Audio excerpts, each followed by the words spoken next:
Good morning ആളാഫിക്ക് നമസ്കാരം. എല്ലാവർക്കും ദൈവത്തിൻ്റെ രക്ഷയും സമാധാനവും ഉണ്ടാവട്ടെ എന്ന് പ്രാർത്ഥിക്കുന്നു. Thank you so much. Welcome to orange apple motivational മൂസ്റ്റർ 1656. സി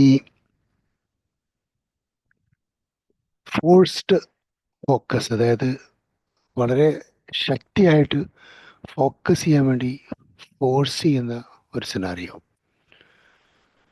നമ്മൾ mostly focus year of focus 2025 എങ്ങനെ ആവണമെന്നുള്ളൊരു ബേസിക് ഔട്ട്ലൈൻ കഴിഞ്ഞ ഏകദേശം 300 മിനിറ്റ് നിർത്താതെ നമ്മൾ സംസാരിച്ചിട്ടുണ്ട്. ഈ 300 മിനിറ്റ്സ് കൊണ്ട് നമ്മുടെ ഫോക്കസിലേക്ക് നമുക്ക് എത്താൻ സാധിക്കുന്നില്ലെങ്കിൽ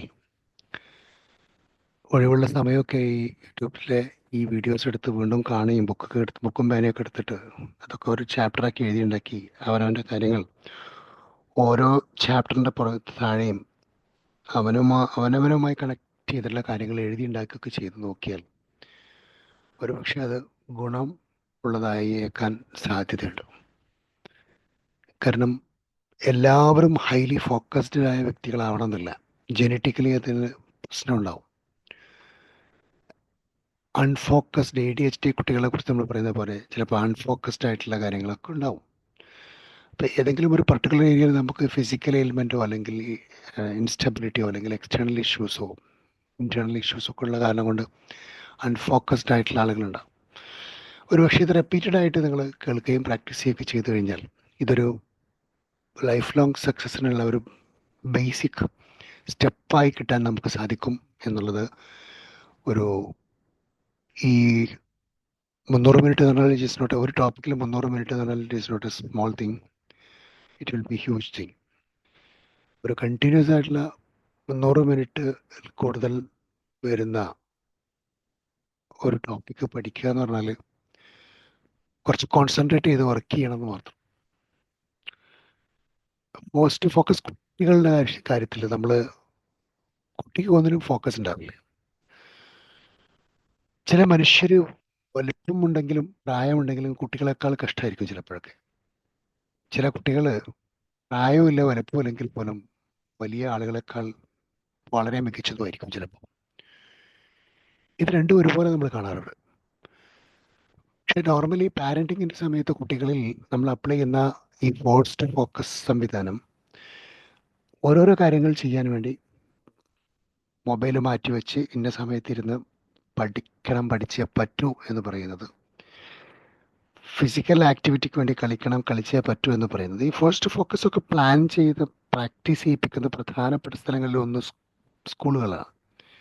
അവിടെ ബെല്ലടിക്കുകയും ടൈം ടേബിൾ ഫിക്സ് ചെയ്യുകയും അതിനനുസരിച്ചുള്ള ബുക്ക് കൊണ്ടുവന്നേ പറ്റൂ, ഇല്ലെങ്കിൽ അതിന് ശിക്ഷ, എഴുതേണ്ടത് എഴുതിയേ പറ്റൂ, ഇല്ലെങ്കിൽ അതിന് ശിക്ഷ, പഠിക്കണം, പഠിച്ചിട്ടില്ലെങ്കിൽ അതിന് പരീക്ഷയിൽ അത് പഠിച്ചെഴുതിയിട്ടില്ലെങ്കിൽ മാർക്കില്ല, ആ പറഞ്ഞ രൂപത്തിൽ ചോദിച്ച ചോദ്യങ്ങൾക്ക് അതേ ഉത്തരങ്ങൾ നൽകിയിട്ടില്ലെങ്കിൽ വിജയിപ്പിക്കില്ല. ഇങ്ങനെ വളരെ കൺസ്ട്രെയിൻഡ് ആയിട്ടുള്ള സ്ക്വയേർഡ് പോസ്റ്റ് ഫോക്കസുകൾ ക്രിയേറ്റ് ചെയ്യുന്ന രീതികൾ ഇത് കുട്ടികൾക്ക് ആവശ്യമാണ്. ചില സമയത്ത് നമുക്ക് തോന്നും മുതിർന്ന ചില ആളുകൾക്കും ഇത് ആവശ്യമാണ്. ഏതായിരുന്നാലും ഈ ഒരു പ്രായത്തിൻ്റെ എന്തിലേക്ക് ഫോക്കസ് ചെയ്യണം, ഏതിലേക്ക് ഫോക്കസ് ചെയ്യണം എന്ന് പറ്റാതെ വരുന്ന ഒരു പർട്ടിക്കുലർ സമയം, ആ സമയത്ത് ഈ ഫോഴ്സ്ഡ് ഫോക്കസ് അപ്ലൈ ചെയ്താണ് നമ്മൾ അവരെ ഡെവലപ്പ് ചെയ്യുക. ഇപ്പോൾ എനിക്ക് 16 വയസ്സായി, 18 വയസ്സായി, പ്രായമൊക്കെ എത്തി, പ്രായപൂർത്തിയൊക്കെ ആയി, വലിയ കുട്ടിയായി, വലിയ മനുഷ്യനായി, വലിയ സ്ത്രീയായി. ഇനി എനിക്ക് നിന്നെ നിർബന്ധിപ്പിക്കാൻ സാധിക്കില്ല, നിന്നോട് നിർബന്ധിക്കാൻ കഴിയില്ല. ഇനിയും ഞാൻ നിന്നെ കുട്ടികളെ ട്രീറ്റ് ചെയ്യുന്ന പോലെ ട്രീറ്റ് ചെയ്യാൻ എനിക്ക് ഇഷ്ടമല്ല.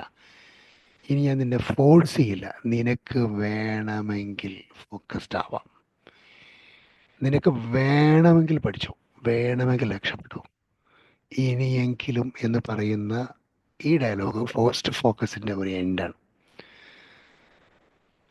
അതേസമയം ഭാര്യയുടെ മുമ്പിൽ വെച്ച് ഭർത്താവിനെ അച്ഛനോ അമ്മയോ അടിക്കേണ്ടി വരുന്ന അവസ്ഥയുണ്ടാകുന്ന കുട്ടികളെയും നമ്മൾ കാണാറുണ്ട്. അപ്പോൾ ഭാര്യ ചോദിക്കും, നിങ്ങൾ എൻ്റെ ഭർത്താവിനെ ഇതിനായി ഇത്ര വലിയ ഒരു മുട്ടൻ മനുഷ്യനെ അടിക്കുന്നു വെച്ചാൽ അത് ഞങ്ങളുടെ കുട്ടിയാണ്.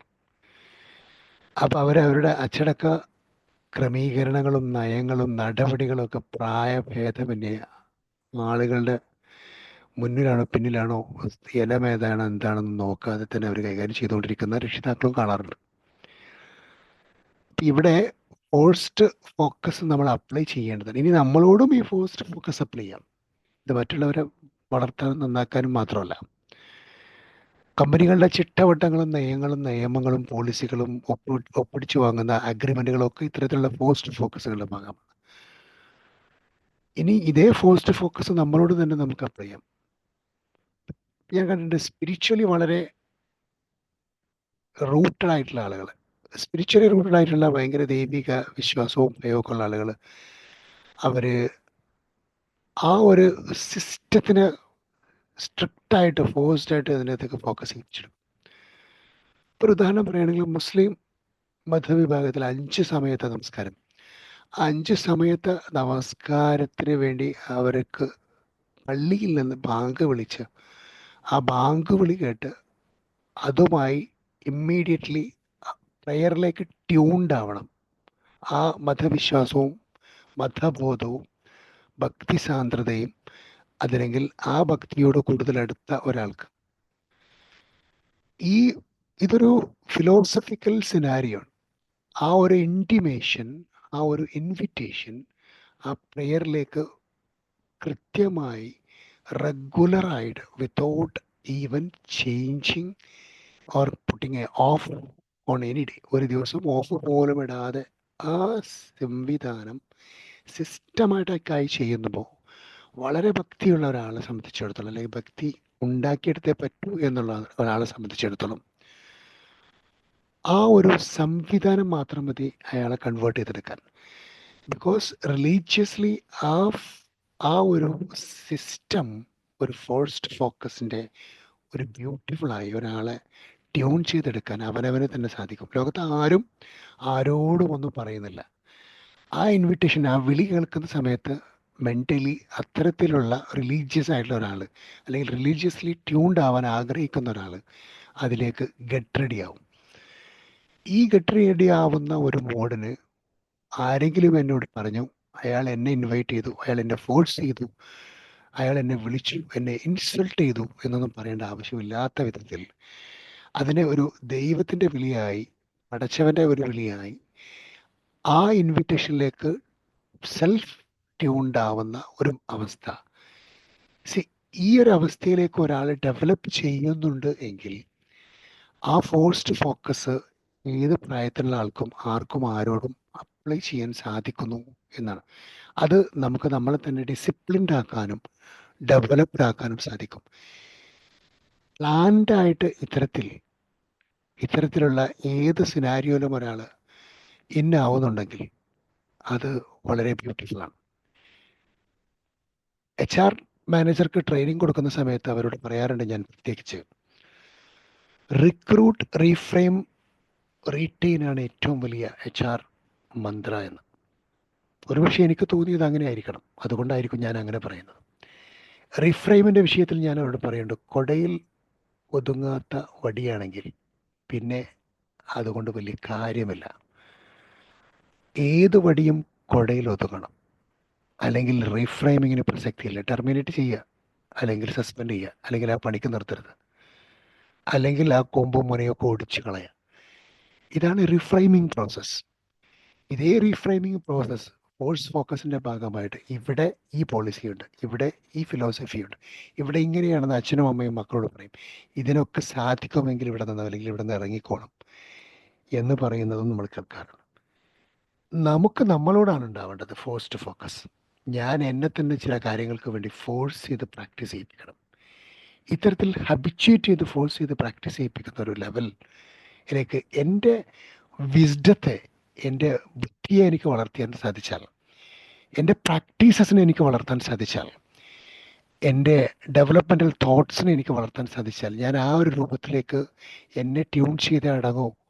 എൻ്റെ ഉപബോധ മനസ്സായ കുതിരയെ ഞാൻ നേർക്ക് നേരെ കടിഞ്ഞാണിട്ട് നിയന്ത്രിച്ച് അടങ്ങൂ എന്ന് തീരുമാനിക്കുന്ന ഒരാൾക്ക് ഫോഴ്സ്ഡ് ഫോക്കസിലേക്ക് ഒരാളെ കൊണ്ടുപോകാൻ എളുപ്പമായിരിക്കും. പക്ഷെ അതിന് തയ്യാറാവണം. ആര് പറയുന്നതും കേൾക്കാനും എവിടുന്ന് വിട്ടുന്ന ഇൻഫ്ലുവൻസിലേക്ക് ചായാനും ചാഞ്ചാടാനും പറ്റാത്ത രൂപത്തിലുള്ള വ്യക്തിത്വത്തിലേക്ക് നമ്മളെ വളർത്താൻ നമുക്കേ കഴിയൂ. അതിനാവണം, ആയേ പറ്റൂ. അതാണ് മികവ് ഉണ്ടാവുന്ന ഒരു വ്യക്തിത്വത്തെ ഉണ്ടാക്കിയെടുക്കാൻ സാധിക്കും. അതേ സമൂഹത്തിൽ സസ്റ്റെയിൻ ചെയ്യും. അത്തരത്തിലുള്ള ആളുകളെ നിലനിൽക്കുന്നതായി നമുക്ക് കാണാൻ സാധിച്ചിട്ടുള്ളൂ. അങ്ങനെ ആവാൻ കഴിയണമെന്ന ആഗ്രഹവും പ്രാർത്ഥനയും പ്രതീക്ഷയും ഒക്കെ ഈ സന്ദർഭത്തിൽ എൻ്റെ മനസ്സിൽ നിന്ന് ഉണർത്തിക്കൊണ്ട് ഞാൻ അവസാനിപ്പിക്കുന്നു. I wishing you all the very best. Have A great day. God bless. Thank you so much and love you all. Thank you, sir. Thank you. Thank you, sir. Thank you so much. Morning, sir. Morning. Thank you. Thank you.